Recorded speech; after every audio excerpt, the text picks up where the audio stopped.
Alors, bonjour, nous revenons aujourd'hui sur notre texte d'hier, Luc chapitre 6, à partir du verset 19 jusqu'à 38. On va essayer de reprendre certains des versets de manière plus précise pour apporter des explications plus opérationnelles.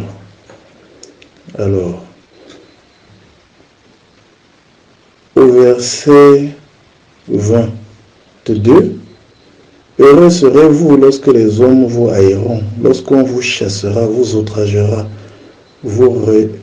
lorsqu'on rejettera votre nom comme infâme à cause du Fils de l'homme.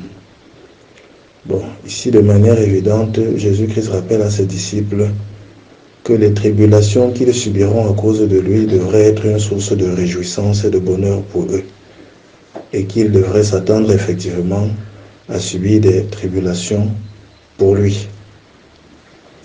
Réjouissez-vous en ce jour-là et tressaillez d'allégresse, parce que votre récompense sera grande dans le ciel, car c'est ainsi que leur Père traitait les prophètes. Jésus est constant dans sa logique. Il a dit chercher premièrement le royaume et la justice de Dieu. Et ici, il rappelle que la récompense sera grande dans le ciel. C'est-à-dire que la récompense fondamentale qu'il promeut aux chrétiens, c'est la récompense dans le ciel. Ce n'est pas forcément une richesse particulière sur la terre, même si Dieu apporte selon son bon vouloir la prospérité financière à ses enfants, sans que ce soit obligatoire. Non, parce que la récompense fondamentale, c'est celle du ciel. Malheur à vous riches, car vous avez votre consolation. Comme nous l'avons déjà dit, le problème très souvent, c'est que les riches se sont enrichis par des voies tortueuses. Ce n'est pas le cas de tous les riches. Job était riche et il était intègre. Joseph, une fois qu'il fut élevé à Dieu, fut riche dans l'intégrité. Mais beaucoup de riches, vraiment beaucoup de riches, amassent leur richesse par la ruse et la méchanceté et par vraiment l'essentiel de ce qui est transgression. Et dans ces richesses dont ils ont leur consolation. Malheur à vous qui êtes rassasiés, car vous aurez faim. Malheur à vous qui riez maintenant, car vous serez dans le deuil et les larmes. Ici, il faut d'abord se dire que Jésus-Christ parle à une foule, mais fondamentalement qui était composée de ses disciples et de gens qui sont venus l'écouter. Beaucoup de ceux-là qui riaient à ce moment étaient presque des gens qui se moquaient du Christ, qui se moquaient des gens qui suivaient le Christ. Les gens qui sont rassasiés ou qui étaient rassasiés, très souvent dans leur rassasiement, ne cherchent plus Dieu. Beaucoup de gens en fait se mettent à chercher Dieu seulement lorsqu'ils sont dans les problèmes. Et très souvent, une fois que leurs problèmes finissent, ils arrêtent aussi de chercher Dieu. Mais si vous avez compris qu'il a été dit chercher premièrement le royaume et la justice de Dieu, vous comprenez que chercher à être avec Dieu est une quête permanente. Ce n'est pas lié au rassasiement, à la satiété du moment. Non. Mais beaucoup de gens, lorsqu'ils sont rassasiés, oublient Dieu. Alors lorsque vous êtes rassasiés, revenez encore à Dieu, exprimez votre gratitude, votre reconnaissance de ce que vous y êtes, par la grâce de Dieu. Malheur lorsque tous les hommes diront du bien de vous, parce que c'est ainsi qu'agissait leur Père à l'égard des prophètes. En général, celui qui marche dans la droiture, qui se tient vraiment dans les voies de Dieu, il y aura toujours des gens pour dire du mal d'eux. Il y aura toujours des gens pour les calomnier. Parce qu'ils voudraient bien voir en eux des gens comme eux, se tenant dans la malice, dans la ruse et dans tout le reste. Et il y aura toujours donc des gens pour les calomnier. Et en général, celui dont tout le monde dira du bien, c'est plus celui qui sait flatter les gens, celui qui sait tenir égard aux personnes. Et à ce moment-là, le plus souvent, ceux-là, ils ont effectivement le témoignage des hommes, mais pas le témoignage de Dieu. Mais je vous dis à vous qui m'écoutez, aimez vos ennemis, faites du bien à ceux qui vous haïssent, bénissez ceux qui vous maudissent, Priez pour ceux qui vous maltraitent.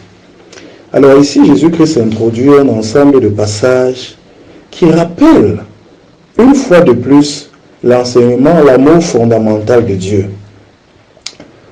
Souvenez-vous, il est dit dans la Bible que Dieu a tant aimé le monde qu'il a donné son Fils unique afin que quiconque croit en lui ne périsse point mais qu'il ait la vie éternelle. Et encore, Dieu prouve son amour envers nous en ce que lorsque nous étions encore pécheurs, Christ est mort pour nous. Voyez-vous, lorsqu'on dit dans la Bible que ce n'est pas à la grâce que le salut s'obtient, beaucoup de gens n'ont pas compris et ont cru que ça veut dire que dans la grâce, on peut marcher n'importe comment, on n'a plus rien à faire avec la volonté de Dieu parce que la grâce nous donne le salut. Beaucoup de gens disent tout est grâce, pour juste dire on peut faire ce qu'on veut. Non, non. Ce texte rappelle un peu cet esprit-là. Lorsque Jésus-Christ dit, lorsqu'il dit que ce n'est pas à la grâce que le salut s'obtient, c'est en cohérence avec le fait que lorsque nous étions encore pécheurs, lorsque nous étions des gens contre qui Dieu avait tout lieu de se fâcher, lorsque Dieu avait tout lieu de nous punir, lorsque nous n'étions pas du tout des gens de bien, lui, il a plutôt envoyé son Fils, afin que son Fils meure pour notre salut. C'est-à-dire que son Fils est mort pour nous lorsque nous n'étions pas du tout des gens de bien. Lorsque nous prions, nous disons pardonne nos offenses, comme nous pardonnons aussi à ceux qui nous ont offensés. Ici, Jésus-Christ introduit donc ce fait. Lorsque nous nous engageons donc à faire du bien, même à ceux qui nous haïssent, nous nous souvenons que Dieu nous a fait du bien, même lorsque nous étions éloignés de lui, lorsque nous le haïssions. Donc nous nous comportons ainsi à l'égard de notre Père.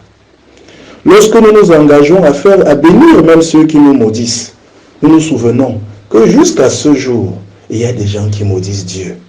Il y a des gens qui font tout contre Dieu et nous l'avons des fois été nous-mêmes. Mais Dieu nous a quand même fait du bien.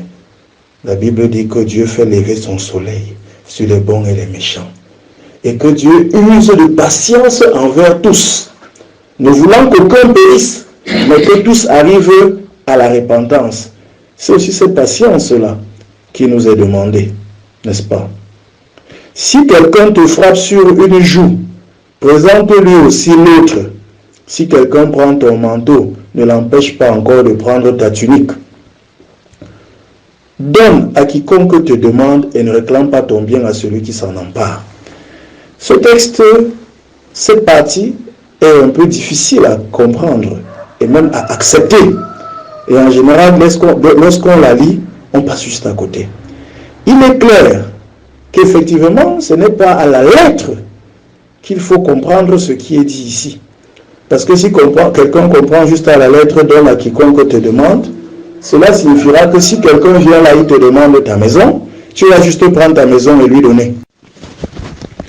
Et là, très vite, on va te demander tout tes biens, tu vas tout donner, tu seras dépouillé, tu n'auras même plus là où vivre. La Bible nous recommande à plusieurs endroits de nous conduire avec sagesse, justice et piété. De nous conduire d'une manière sensée, juste et pieuse. Et c'est un cadre fondamental pour la compréhension de tout. De même que le cadre, tu aimeras le Seigneur ton Dieu de tout ton cœur, de toute ton âme, de toute ta pensée, de toute ta force, et tu aimeras ton prochain comme toi-même. Donc, à ce niveau, l'enseignement, il faut le comprendre dans ce contexte-là. Si quelqu'un te frappe sur une joue, présente-lui l'autre. Jésus-Christ illustre exactement ce qu'il veut dire lorsque lui-même il a été frappé sur la joue. Parce qu'à un autre endroit, Jésus-Christ a été frappé sur la joue par rapport à ce qu'il avait dit. Bon, il avait été frappé sur la joue. Et qu'est-ce que Jésus-Christ fait à ce moment? Il demande à celui qui l'a frappé, pourquoi me frappes-tu? Si c'est pour une mauvaise action, dis-moi ce que j'ai fait. Et si c'est une bonne action, pourquoi tu me frapperais pour une bonne action? Et cette réponse de Christ est l'illustration même de ce qu'il faut faire et est en cohérence avec l'enseignement qu'il avait donné ailleurs en disant si ton frère a péché contre toi, va et reprends-le seul à seul. Si tu écoutes, tu as gagné ton frère. Donc ici, Jésus-Christ, d'accord, tu m'as giflé, mais dis-moi pourquoi tu m'as giflé. Aujourd'hui, l'attitude des gens, c'est que si quelqu'un me gifle, immédiatement, je lui rends la gifle. Sauf si j'estime qu'il est trop fort pour moi. Si quelqu'un m'injurie, je l'injurie un peu plus pour montrer que je suis capable d'injurier. Si quelqu'un m'a fait quelque chose comme je l'ai lavé, Non, non, non, non, non. Il y a derrière ceci un enseignement fondamental de la Bible et de la loi humaine même. Ne vous vengez point vous-même. Première chose, le Seigneur a dit à moi la vengeance, à moi la rétribution. Deuxième chose, le jugement, la justice. Quelqu'un ne juge pas quelqu'un sans l'avoir écouté. Quelqu'un peut vous gifler. Vous le giflez aussi, peut-être même il tombe là, il meurt, ou il tombe là un grand mal.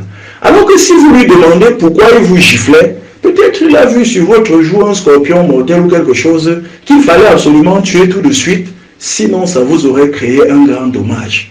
Je veux dire, quelqu'un peut vous avoir fait un mal, ce que vous percevez comme mal, mais dans le fond, c'était pour un grand bien.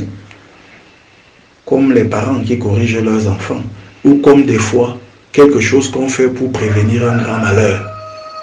Mais ça, le saurez-vous si vous ne l'avez pas écouté. Quelqu'un peut vous avoir giflé parce qu'effectivement, lui n'a pas encore le bon sens du jugement. Et on vous a calomnié chez lui. Et on vous a calomnié d'une manière telle que lui a l'impression que tout ce qu'il a à faire, c'est vous gifler. Mais quelqu'un peut vous gifler pour n'importe quelle autre raison. Je ne parle pas que de gifler. Quelqu'un peut vous porter un acte jugé méchant a priori. Écoutez-le. Demandez-lui pourquoi il pose cet acte. Pourquoi? Si c'est quelque chose que tu as fait du mal, tu sauras. Tu lui expliqueras. Sinon, tu sauras. Mais comme je l'ai dit aussi, n'oubliez jamais, si vous êtes enfant de Dieu, si vous êtes dans la promesse de Dieu, vous êtes comme quelqu'un qui est sous un toit. Voyez-vous, quand vous êtes sous un toit, lorsqu'il pleut, la pluie ne va pas vous toucher parce que vous êtes sous ce toit. Si vous sortez de ce toit, la pluie vous touche. Lorsque vous êtes sous la promesse de la protection de Dieu, ce n'est pas que n'importe quel matin, quelqu'un va se lever pour venir vous gifler. Non. Ça peut arriver parce que Dieu vous éprouve, tout simplement. Ça peut arriver parce que vous êtes sous la sanction d'une faute que vous-même vous avez commise. Mais ça n'arrivera pas sans que Dieu l'ait permis. Même lorsque les gens vont se mettre à faire un quelconque mal. Et c'est quelque chose que vous ne devez jamais perdre de vue. Et restez donc dans « je ne me venge pas moi-même ». Je vais d'abord chercher à comprendre, n'est-ce pas? Et ce n'est pas qu'on cherche à comprendre pour ensuite se venger soi-même. Non, non, non, non. Jésus-Christ, après, n'a pas giflé celui qui l'avait giflé. Des gens ont cité l'apôtre Paul, qui aussi ayant été frappé, a dit à celui qui allait le frapper, « Dieu te frappera ». Voilà. Mais vous voyez, il n'a pas frappé celui-là. Il a dit Dieu te frappera. Ça reste en cohérence avec c'est à Dieu qu'appartient la vengeance. Mais le modèle même de Christ, c'est celui-ci. Pourquoi? Pourquoi l'as-tu fait? Alors, si quelqu'un prend ton manteau, ne l'empêche pas de prendre aussi ta tunique. Alors ici, le contexte est très clair. Si quelqu'un prend ton manteau, le fait même de le dire implique qu'il a pris ton manteau par force. Parce que si c'est toi qui as donné ton manteau, tu n'as pas de souci. Mais si quelqu'un justement a pris ton manteau dans la force et dans la violence, comment toi tu vas chercher à l'empêcher de prendre ta tunique? Parce que dans le fond, dès que tu entres dans ce jeu, ça veut dire que tu veux jouer sur ta force contre la sienne. Et ça veut dire que tu vas certainement entrer dans une logique de violence. Soit en te battant avec lui, soit d'une autre façon. Mais cette violence-là, es-tu sûr? D'abord, tu mets maintenant ta vengeance ou ton salut sur toi-même. Là, ce n'est pas sur Dieu que tu reposes, c'est sur toi-même.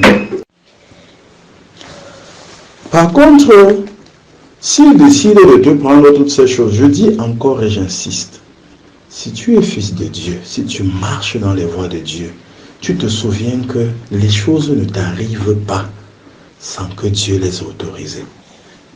Parce que tu es sous la protection du Très-Haut. À partir de ce moment, le gars qui prend ton manteau, qui veut prendre ta tunique, laisse. Parce que, d'abord même, qu'est-ce que tu en sais?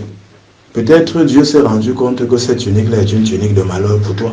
Et il est en fait en train de te débarrasser de ce malheur-là, ainsi que ce manteau. Ce que je dis là maintenant, beaucoup de gens pourraient ne pas le comprendre.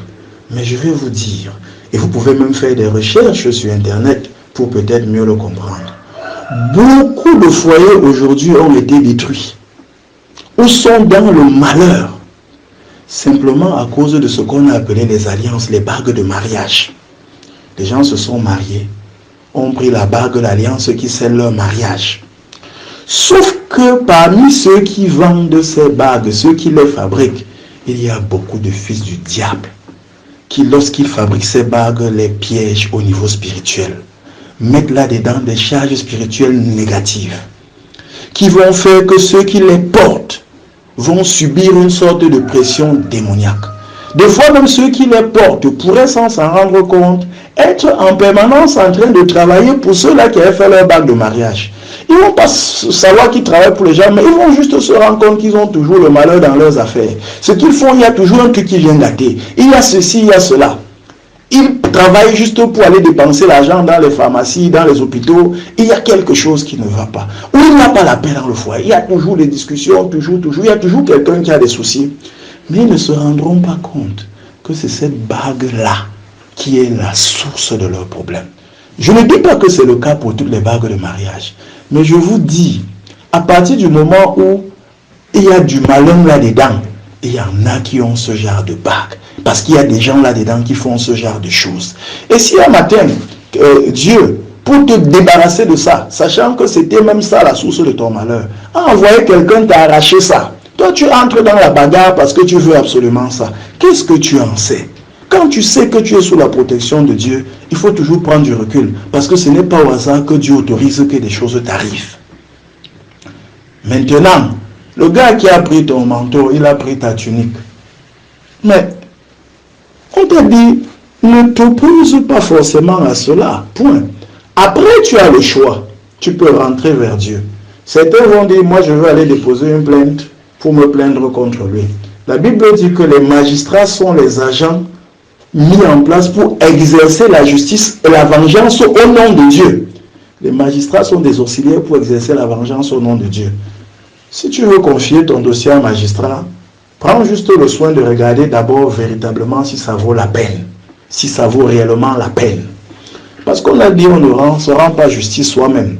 Ce sont des auxiliaires pour exercer la vengeance au nom de Dieu. Va regarder si ça vaut la peine. Parce que même lorsque tu t'arrêtes juste pour le confier à Dieu uniquement, c'est parce que tu es dans la foi que le Seigneur a dit, à moi la vengeance, à moi la rétribution. Il saura te consoler, il saura te rendre ce qui te revient. C'est quelque chose qu'il faut bien garder à l'esprit, mais faites attention. Si tu veux sur les biens de l'État, sur les biens d'un autre, quelqu'un vient arracher, voler, il faut que tu ailles déposer la plainte chez le magistrat, à la justice, parce que ce sont les biens de l'État. Si tu ne t'en vas pas le faire, on risque de croire que tu étais complice avec celui-là pour détourner, et que c'est en fait un truc que vous avez organisé pour le détournement. Mais on a dit, va déposer, on ne dit pas que toi-même substitue-toi à la justice, substitue-toi à la police pour montrer toute ta force et autres. Donne à quiconque te demande. Nous avons déjà dit que la compréhension n'est pas aussi littérale que donne tout ce que tu as, parce que tu dois toujours te conduire d'une manière sensée, juste et pieuse. Mais beaucoup de gens sont là, quand quelqu'un vient leur faire une demande, leur réponse c'est je n'ai rien. Pourtant Dieu les a bénis, au moins matériellement, pour plusieurs. Ils n'ont rien à donner. Non. Quand quelqu'un vient vous demander, la Bible dit que celui qui donne aux pauvres prête à l'Éternel, qui lui rendra au double. Même si vous ne pouvez pas donner ce qu'il vous a demandé, exactement ce qu'il vous a demandé, et réfléchissez à ce que vous pouvez donner. Lorsque le paralytique avait dit à Pierre, il était mendiant, il voulait de l'argent, il a demandé l'argent à Pierre. Pierre lui a répondu, je n'ai ni or ni argent, mais ce que j'ai, je te le donne. Au nom de Jésus-Christ, lève-toi et marche. Des fois, nous, enfants de Dieu, nous pouvons donner même simplement notre prière. Quelqu'un peut venir dire, je veux l'argent pour les médicaments. Tu lui dis vraiment, je n'ai pas l'argent pour tes médicaments, mais prions. Je vais prier avec toi. Je vais prier pour toi. Votre prière peut conduire à la guérison. Votre prière peut ouvrir des portes incroyables. Des fois, on a l'impression que notre don n'est qu'un don matériel. Et on oublie de faire ce don de prière. On va chez les gens juste pour faire la compassion. Ouais, vraiment, le malheur t'est arrivé. Ouais, patience. Hein. Oh, vraiment. Et on crée même encore une charge sur la personne. Elle était malade, elle avait des soucis. On vient juste pour qu'il nous achète encore à boire et autres. C'est qu'une charge supplémentaire, après on part. Qu'est-ce qu'on a donné? Même simplement la prière. La prière de consolation, la prière de guérison, la prière de divine restauration, rien. Non. Je peux ne pas avoir de l'argent à te donner, mais avoir un conseil à te donner. Et un conseil qui est tellement important, qui va vraiment changer ta vie. Je peux ne pas avoir le million que tu as demandé à te donner, mais avoir 5 000 francs à te donner. 10 000 francs à te donner. Quelqu'un me dira 5 000 francs, 10 000 francs, c'est quoi? J'ai souvent dit non, faites attention. Si nous sommes 20, 30 à donner 10 000 francs, ça fera déjà 300 000. Si le gars voulait 200 ou 300 000, son problème sera déjà résolu. Mais si nous sommes 20, 30 à donner 0 francs, à la fin, ce sera 0. Même si ce que nous donnons là, c'est juste ce que nous pouvons, comme il est dit, donner librement, sans contrainte. Donne à celui qui te demande. Quand quelqu'un vous a demandé, ne donnez jamais rien. Jamais. Si vous croyez que vous n'avez vraiment rien à donner, donnez au moins votre prière. Pour que au moins vous ayez aidé à solliciter l'appui de Dieu. Et ne réclame pas ton bien à celui qui s'en empare. Ça rentre dans la même logique que tout à l'heure pour la tunique. C'est juste une façon de dire, n'entre pas dans la bataille, dans la contestation. Si c'est quelqu'un s'empare, quand on dit bien s'en empare, ça veut dire que c'est une violence. Quelqu'un a pris ton bien par violence, tu vas même démarrer comment pour entrer dans la contestation que c'est par violence qu'il a pris. C'est en fait ça. À ce moment, c'est comme un bandit qui t'arrête en route là, il met le fusil, donne-moi ce que tu as. Tu vas réclamer. Tu réclames quoi? N'est-ce pas quand tu pries même qu'il te laisse la vie, qu'il ne s'occupe pas de toi? Après, si tu choisis d'aller au tribunal, là c'est au tribunal, c'est que tu demandes que le magistrat joue son rôle. Mais ce n'est pas à lui que tu es en train de réclamer ton bien. Mais si tu choisis de confier simplement à Dieu, tu restes avec Dieu. Et tu as la certitude. À ce moment, sois dans la joie, sois joyeux, parce que Dieu te restaurera. Si tu es sous sa toiture, ça c'est très important aussi. Tu es sous la toiture de Dieu, il te couvre de la pluie et du malheur. Notre prière de tous les jours, nous disons délivre-nous du malheur. Beaucoup de gens ne s'en rendent pas compte que dans le Notre Père, il y a délivre-nous du malheur. Et ça implique la délivrance de toute forme d'action que le diable peut avoir contre nous. Et donc, quand vous vous êtes confié simplement à Dieu, lorsque vous êtes dans la couverture de Dieu, ça veut dire que vous honorez Dieu et faites sa volonté. C'est ça qui vous met dans sa couverture. Vous l'honorez et faites sa volonté. À partir de ce moment-là, vous pouvez décider simplement de lui confier le dossier avec la foi. Et vous aurez la restauration. Et c'est pour ça que vous devez être joyeux. Mais interrogez-vous toujours, est-ce que je suis dans la voie de Dieu? Parce que souvent ça arrive, parce que Dieu veut vous montrer que vous êtes en train de vous écarter de sa voie. Et si vous ne vous interrogez pas, vous allez rester loin de sa voie, ce qui n'est pas bien.